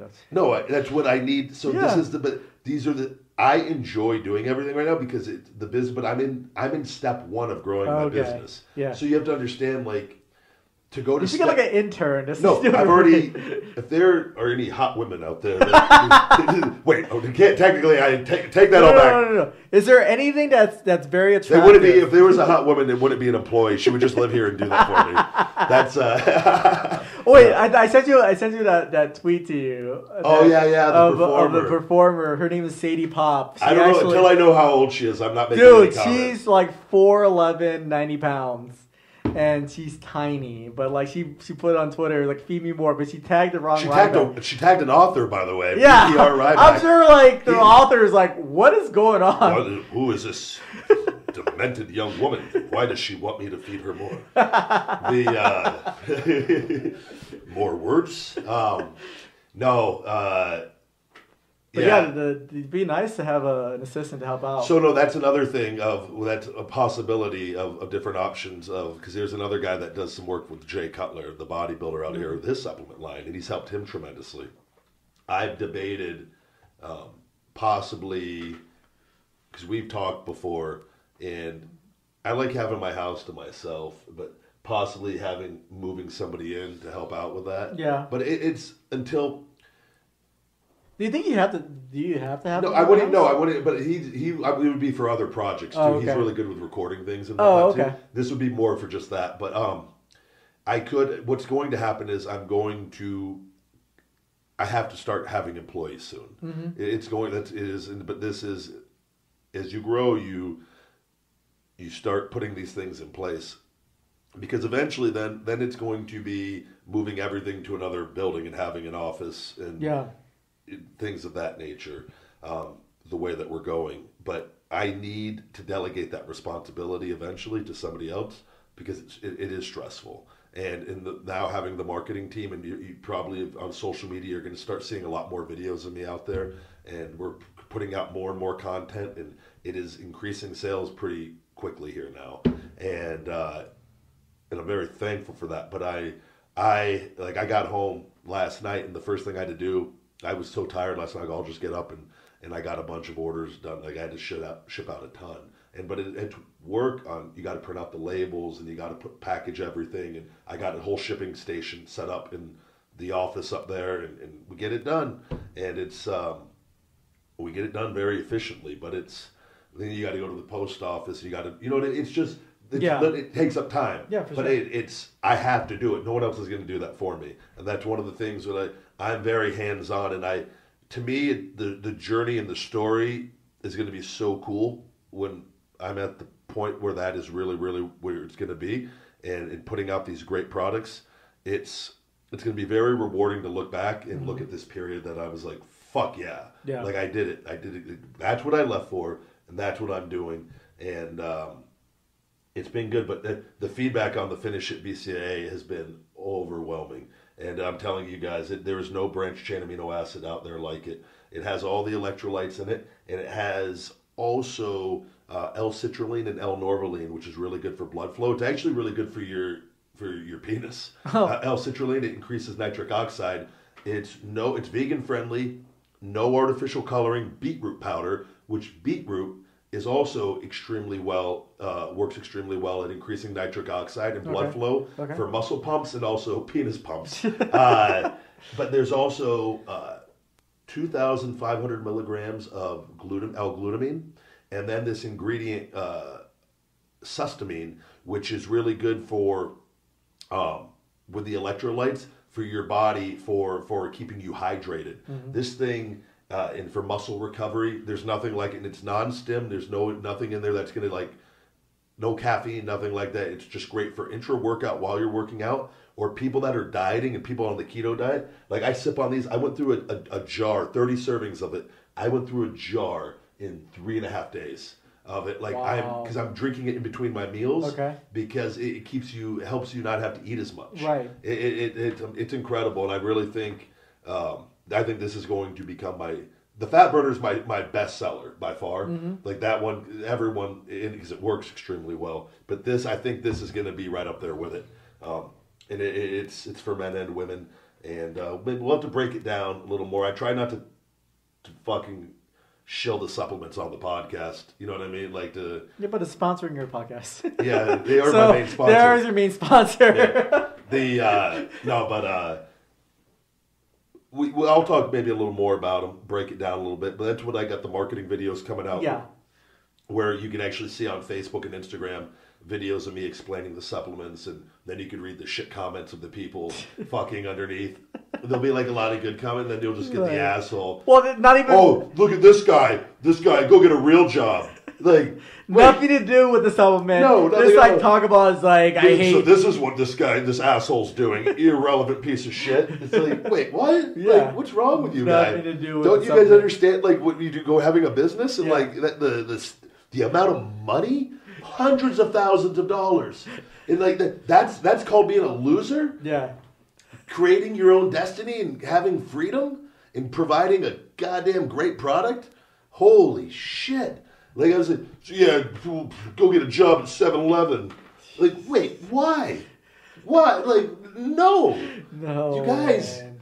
This guy couldn't hack it in wrestling, steroid abuser. What? What does that have to do with anything? You just like, oh my God. Look at Ryback trying to stay relevant. That's another fucking popular one. Yeah. Like I can give two shits if I'm ever relevant. Right, because I have a business, and that's what you do when you have a business. You promote your business. Exactly. You provide a great product. Ultimately, is what you should do, and I am doing that. Yeah. I'm sorry you guys are so angry. Please stop being angry. I'm not relevant. I don't care. I'll be the first. I am not relevant. Do I get stopped everywhere I go all throughout the day? Yes. But I am not relevant. Yeah. I don't care if I ever am. Yeah. If nobody stops me, I am completely content and happy in my life, Joe. Yeah. Well, speaking of angry, IRS. yeah, a lot of people. Well, the thing is, though, actually today is actually supposed to be tax day. The taxes are supposed to do. But just so happens their system broke down, so they extended the day till Wednesday, which is tomorrow. So unfortunately, the podcast probably won't be out, but if you're still doing taxes, you probably can do it now. We will be out tomorrow or Wednesday. Yeah. We're doing this Tuesday night. So you got to end of midnight of Wednesday to get your taxes done. Yeah. All right. I think we'll go ahead. We'll take a little break. We'll come back. We'll do some questions.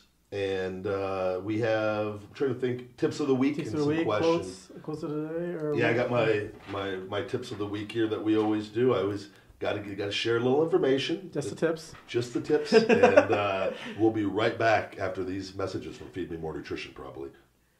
Hey guys, this is the big guy Ryback. And I want to personally say thank you to you guys, our great listeners and supporters, for an amazing 2017. 2018 is surely going to be even better. Feed Me More Nutrition, my natural premium sports nutrition company, had a phenomenal first year, and that's thanks to you.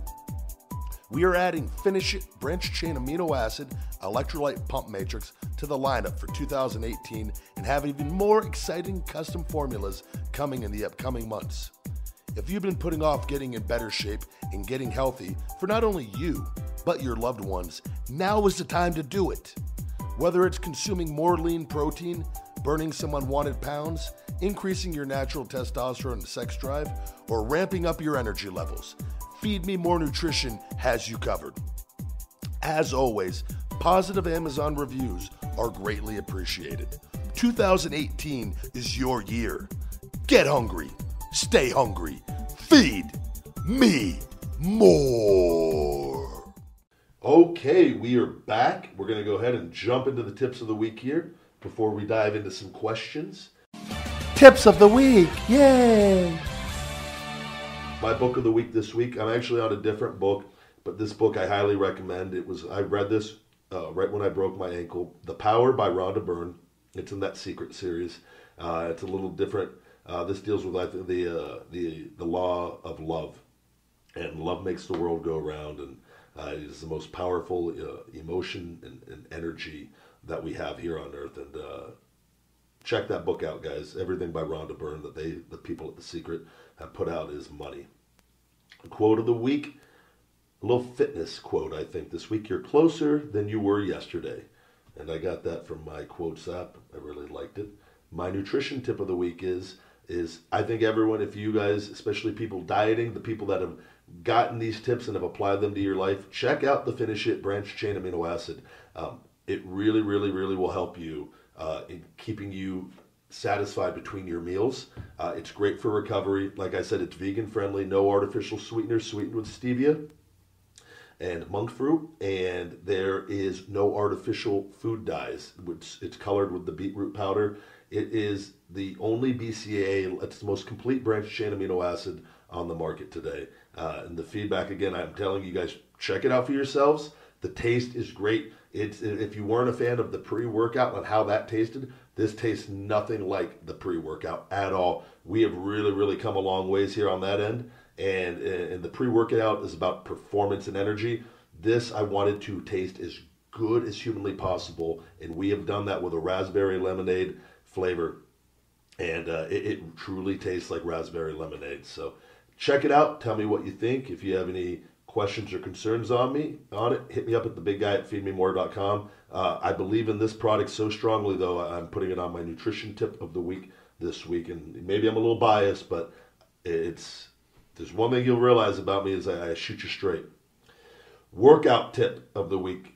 Focus on the muscle in proper form. Cut back on your weights. And a lot of the times, a lot of us, we get in there, and I've been guilty of this many times, where you try to satisfy your ego or what you think you need to be lifting, and you hurt yourself rather than actually just focusing, using lighter weight and actually focusing on the muscle that you're working out and trying to use that muscle to perform the lift. And it's a repetition actually makes you. Yep, in the size, and I've learned that as I've gone along. And lifting heavy is great, and it is very fulfilling and whatnot. And I'm still a fan of it, but you gotta focus on the muscles you're actually working out, and you do that by cutting back on the weight a little bit and really, really, really, truly harnessing in your energy and focusing on that muscle group that you're working. And that's my tips of the week this week, guys. Do we have some questions, I believe, from, are you able to pull those up, Joe, or do you want? I think so. I can go ahead and. But unfortunately, it doesn't tell me the date because this is the baby one, right? The baby one with the Feed Me More, which my phone, I had it, is working, and then it's not working. Now I can't even get into my phone. Oh, here we go. Oh, there we go. iPhone. They says, where the fuck is Phoenix? Phoenix is busy with her older stuff. But hopefully we'll have her back on next week. For Sunday's recording for Monday next week, Monday or Tuesday. Yeah, because it's a Tuesday night, so she's at work fixing penises. Yeah, she works full time now, guys, and it's so unfortunately. She's definitely part of the show. She's still part of the show. She's just she just hasn't been here since the podcast studio's been built. But but she'll be back. You have held it down very well, Asian Joe. It's people like the Asian Joe. I guess so. What was that? Did your voice just crack on the show? I guess so. Did you just hit puberty on the show, Asian Joe? Yeah, of course. We age slowly. Yeah. That was. I can't wait to hear that one back. I guess so. My balls just dropped. Oh my god. Let's see. There was a question I want to get to that was about. There was one. This question is for Ryback. That'd be me. Is there any wrestler out there right now that you would like to work with that you haven't? And Kenny Omega is again that guy. I'd actually, I'd like to have a matchup with Cody again here soon. We wrestled a bunch in WWE, but with his newfound persona, I would enjoy working. We always had really good chemistry together. I think he would be another one that'd be nice down the line again.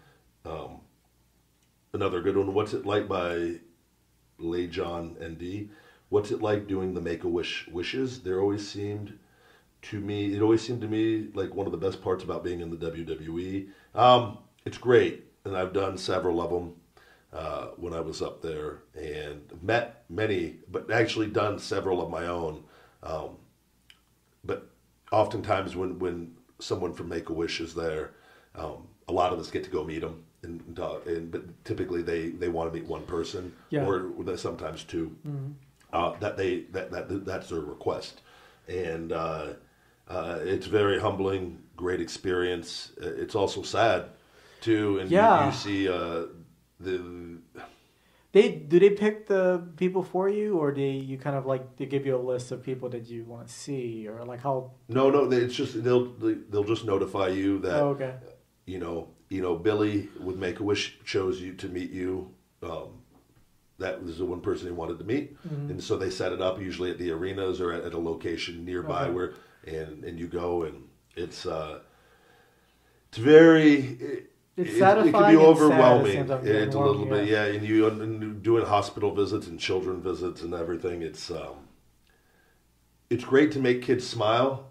You feel you get that satisfaction from that, to see the excitement on that, but also you see the families oftentimes too, and you can see how devastated they are. But a lot of those times they're just feel good moments where everyone is just so happy to see the child happy.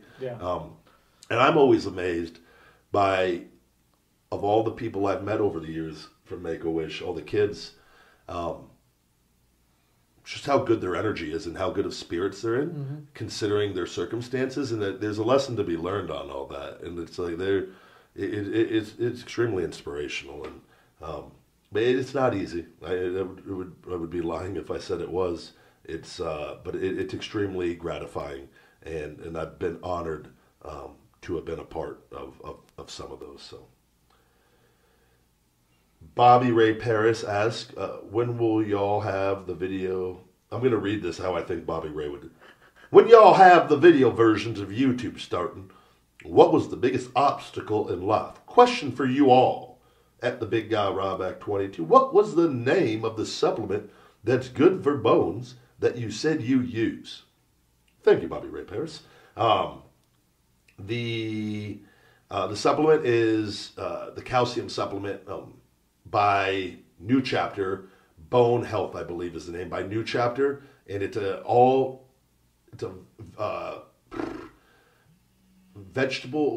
plant-based calcium, but by New Chapter, and it's called Bone Health.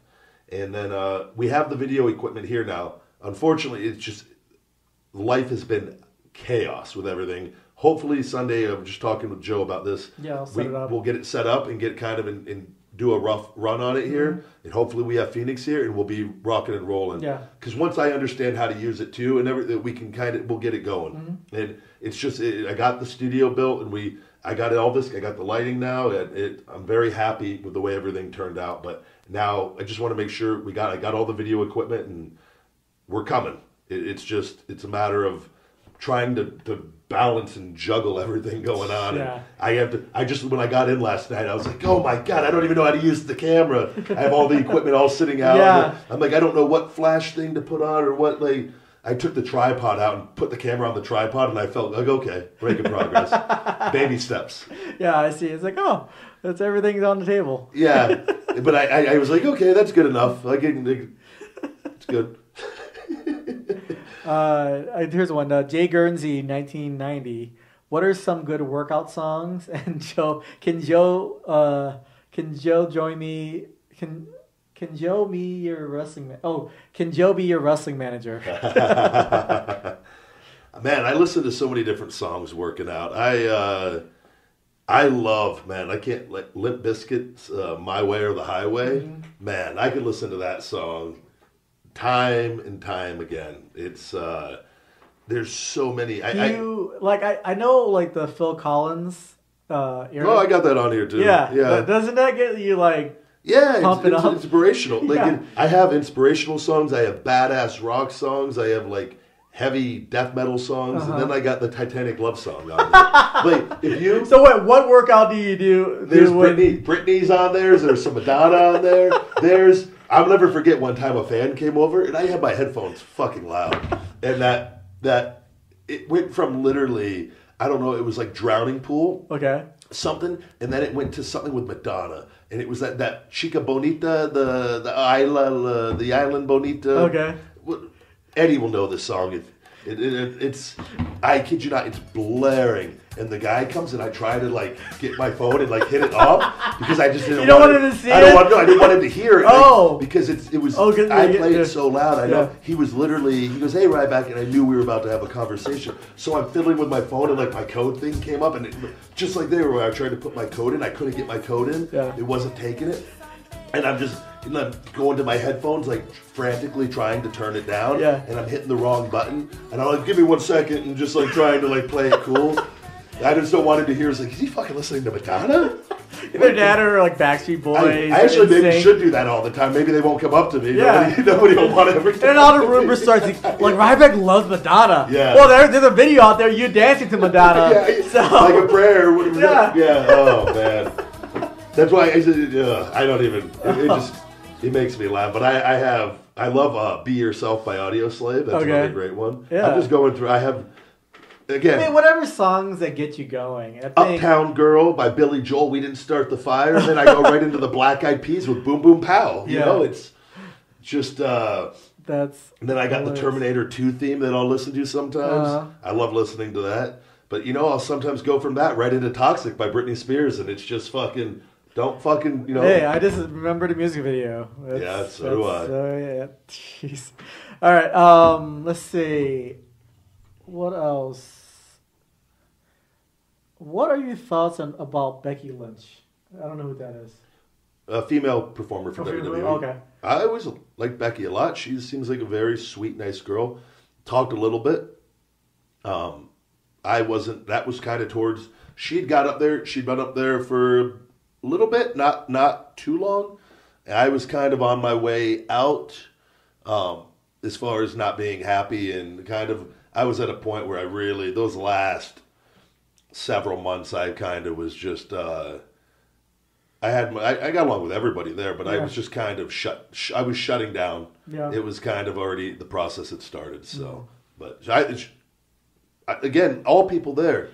There was somebody today that made a comment on Twitter, and I'd like to address these because the most disgruntled employee just bitching on your podcast. I'm like, you guys, I don't know what people will cherry pick something and kind of like I've talked about. It's like things. The podcast is a positive podcast. I don't get anywhere by attacking people. And outside, I've been very honest about situations so my fan base understands the decisions I made. I've said, the stuff with Cena and all that, and I stand by that on that. Have I said he's a great performer and I enjoyed being in the ring with him? Yes. They don't talk about that. They talk about then they think they cherry pick and then they make up a lie on something else. It's like the women's division. I love the women's wrestlers. I never would say anything bad about them. Anything that was said joking in a sarcastic manner, clear as day where we said we're joking or impersonating somebody else talking about them.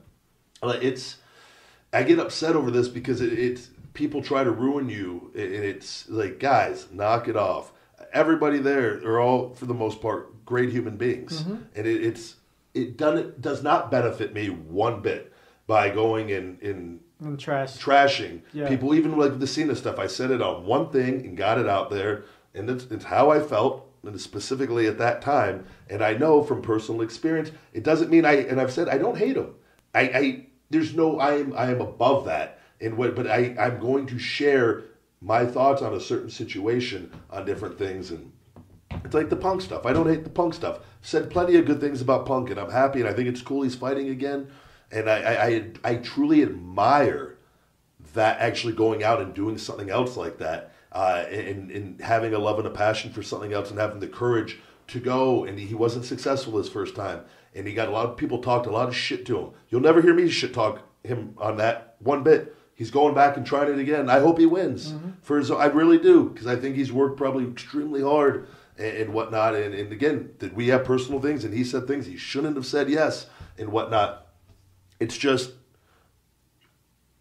I don't hold on to one thing and all of a sudden that determines how I feel on everything else about it. You know what I mean? But nothing comes from trashing people, essentially. And again, I will be honest on different things and give my perspective and my opinion at different times. But that, if you listen to the podcast in its entirety and don't take things out of context, you will truly understand. So, had to ramble there. So Yeah, I think we should. That's good. That does it? Yeah. All right, yeah, we got another one coming up here. Short week. I leave. I got a main event match for Hornswoggle's promotion this week, and Where is that at? In Wisconsin, I believe it's near Oshkosh. Oshkosh, I believe. It's another. It's I think northern Wisconsin, I believe. I couldn't tell you, but I believe I've been there. I've been there one time before. Okay. So I'm really looking forward to that. Be back in the ring this week. So lots of burpees this week. Getting ready to take on Sadist, which I'm excited about. Sadist. Yeah. That's an awesome name. Yeah. It's he's another big guy. So working a big guy this week, and I'm looking forward to it. I'm feeling pretty good. So I got a lot I got to get done this week though. But I think this will wrap it up, guys. We'll be back here next week. Thank you guys for listening. You have just listened to another episode of Conversation with the Big Guy. Bye. I'm still Carlos. Feed me more.